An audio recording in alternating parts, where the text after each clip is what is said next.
to Purusha Intuitive. I'm Deborah. This is our morning messages for happy Saturday. I hope you guys are doing well. I hope you had a good week.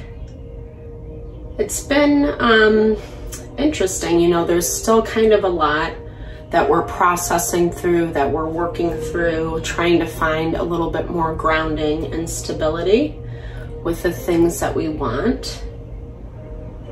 Taking time to hopefully listen to ourselves a little bit more, our heart's wants, desires, and needs, even if that means taking time to step back, recluse, spend more time with yourself, etc. So we'll just do some Palo Santo, cleanse the energy, be open to receive if you are willing. Cleanse our hearts, our minds, our souls for the highest and best message this morning.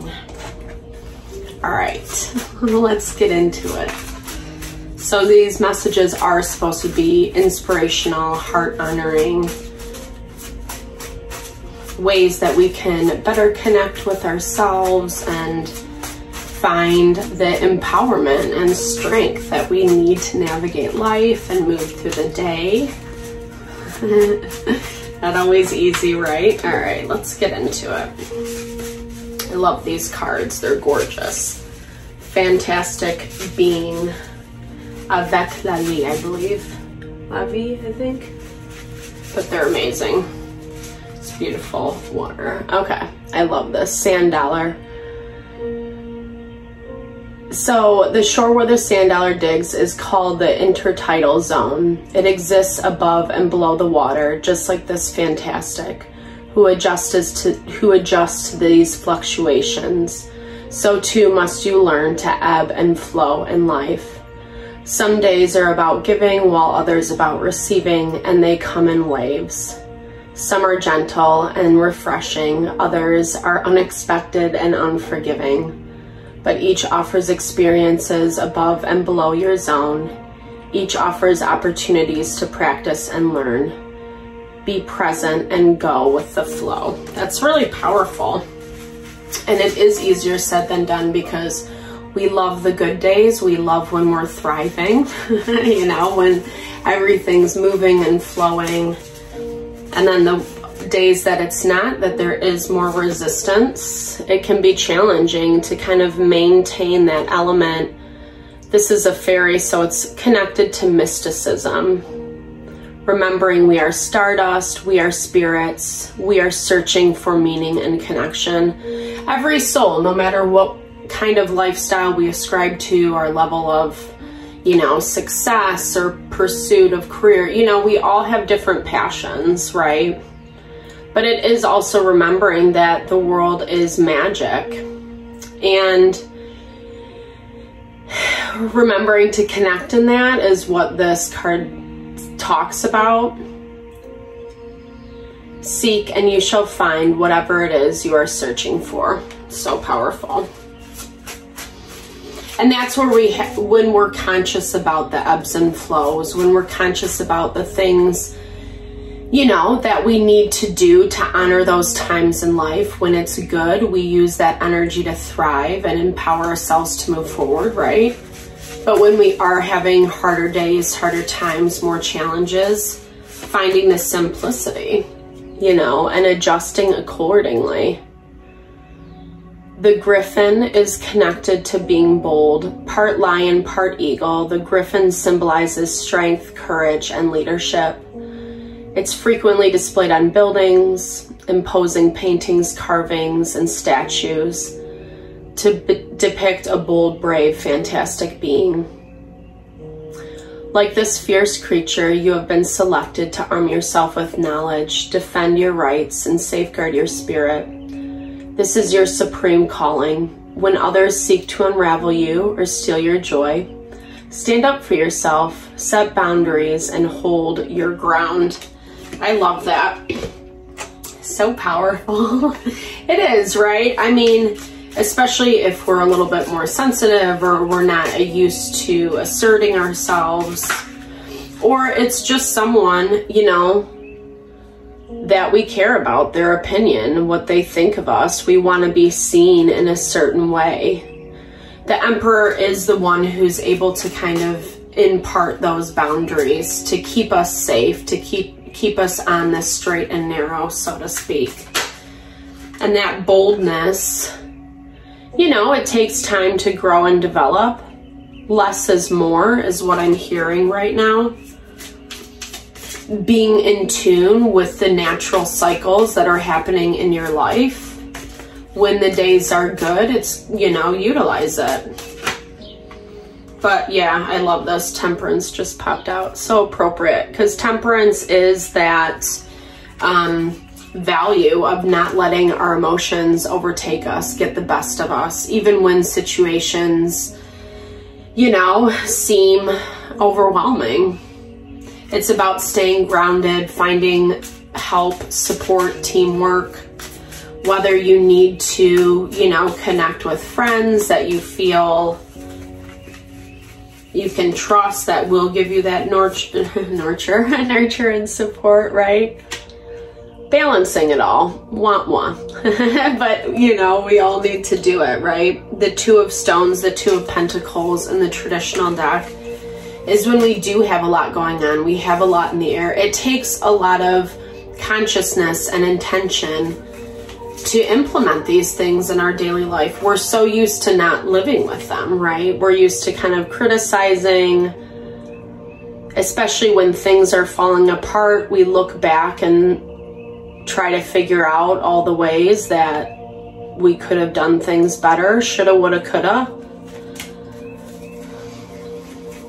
But I think it's also giving yourself credit that there has been a lot that's happened and you are navigating a lot, and you can give yourself that love, that grace, that space that you need, the ebbs and flows through the change, right? You know, yeah, I think cycles ending, leaving things behind, it's hard, but it also signifies rebirth. It also signifies being reborn again. And I love that concept because when we connect with it, we can, you know, position ourselves to show up a little bit more in alignment with who we are. When we leave behind the things that just aren't our vibe. It does take time. It does take rest and healing. I love that. There's been a lot of ducks outside lately. The weather's been so fabulous here. And I've been seeing a lot of these. I think they're mallards. My grandma was in love with ducks growing up. But there is something peaceful. It signifies spring. It signifies new beginnings. But that's coming again with that consciousness and intention that I was talking about. Especially if you are experiencing a lot of upheaval, a lot of shift and change. Let me just double check. Oh my gosh. I'm gonna need reading glasses soon. That's what I feel like. Eight of Pentacles. You know, it's just chipping away, right? Refining the process. Trying not to judge yourself. Give yourself grace. But continue to refine and pursue. Making different, you know, keeping yourself open to different options is what I'm hearing. There's so much potential, so much possibility. We forget that as humans. You know, we usually zone in on one or a few things, and really there's potential everywhere. We just kind of have to dial in a little bit more to what's going on. There's a period of waiting still. So don't get too stressed out is what I'm hearing. Recognize that there are going to be times that, going back to the sand dollar card, right, the ebb and flow, and not being afraid of that, but listening to it at the same time. And, you know, because sometimes, like, I know I love to produce, I like to do things, and when it's a little bit more challenging or difficult, it's easy to get down on yourself. Well, I'm not doing this, I'm not doing this. But sometimes we just need that rest so we can have more energy to put towards whatever it is we need to, at, you know, when the time comes. There is a little restriction right now for some reason, but I feel like this is more the energy. You know, we're, what day is it? Okay. We're about to pop into Mercury retrograde. So that just means that like communications, you know, I'll do a video around it as a heads up, but things just start to become a little bit more sticky, a little more confusing. We kind of have to deal with stuff, right? And make decisions. Like the Two of Swords is all about, the Two of Swords in this deck, it's all about, you know, just being analytical, saying, well, this is what I have to work with. I have to make decision A, B, or C to move on. And that's kind of goes back to what I was talking about, keeping your options open. Don't limit yourself. Seeing things in a different perspective. Let me pull a few more for you guys on that.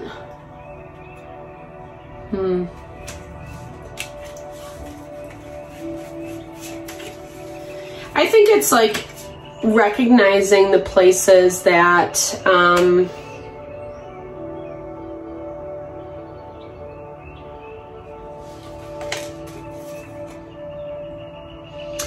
you know, I'm hearing this as, let me pull one more. Like I said, like just being really honest with yourself about what it is you truly do want. Not being motivated out of, I don't know, like what other people say or think or project onto you. And I know that's easier said than done, but if we let the chaos dictate how we respond, how we show up, then it is going to be chaotic. Then it is going to be a lot of these tower moments because we can't really see or feel or sense ourselves through the process. And that's why we have to kind of remember. I love this actually, even more so now, because it's like connecting, you know, when we connect with the magic of life, when we are bold in our vision, in our decisions, and how we're handling those tower moments, it actually brings us what we want versus trying to like be nice. 1, 2, 3, 4 was on the clock when I pulled that up. So yeah. So it's like, it's great to, you know, be respectful of other people, their boundaries, etc. But you still have to kind of identify who you are. And sometimes the Knight of Cups can come across a little ambiguous, not having a clear vision, and so not really being able to pursue that. But I'm hearing it for you as the more you put energy towards that, something is building and growing for you, but it's going to take time. You need to be a little bit more clear about the decisions that you're making, knowing that things are transitioning. Again, that kind of level of fear that's coming through, releasing, letting go, not being too much in the emotions.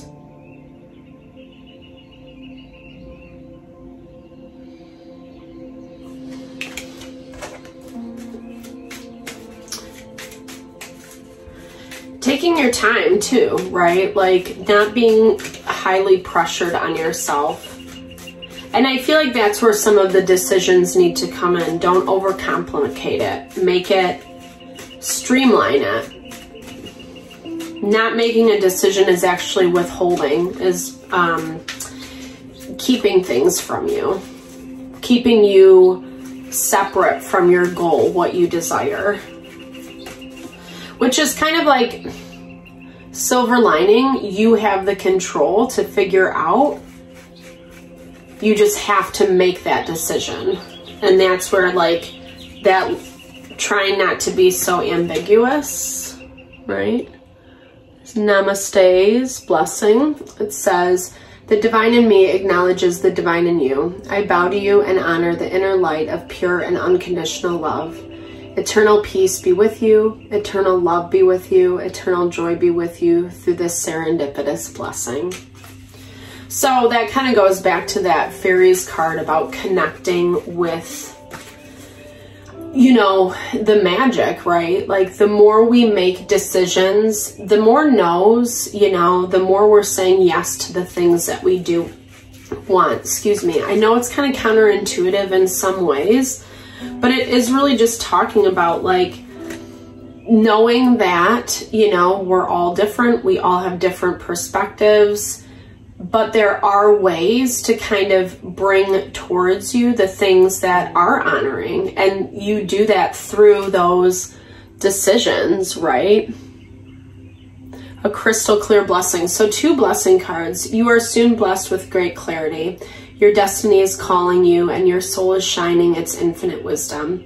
You are blessed, protected, and guided in all you do from this moment on. That's so beautiful. I love this. I love these cards. But it, you know, it's just, you know, I feel like when we get more clear about what we want, even if we're nervous, afraid, have anxiety around it, it does really help us. When we get that clarity, when we get that awareness, it does give us that empowerment. It reinforces our intuition and what we knew. And from that is coming these beautiful blessings.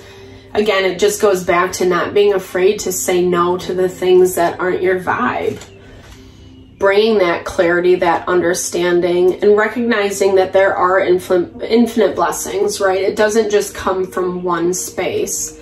Blessings flow to and from you, endlessly expanding in all directions, filling you with the healing light that guides you upon your blessed path. Rainbow light flows from your heart, creating infinite peace. Another beautiful one. I know they're a little, you know, expansive, esoteric. It's more about our soul, our heart honoring, but that really is what the Aries season is all about, right? It's about focusing on ourselves. We have one more new moon, which is like dope in Aries. So we had 2 new moons this month in Aries, or in this season, I should say, Aries season. And it gives us the opportunity to reset those intentions, really reflecting on what has been going on. I believe it's at like the start of Mercury retrograde.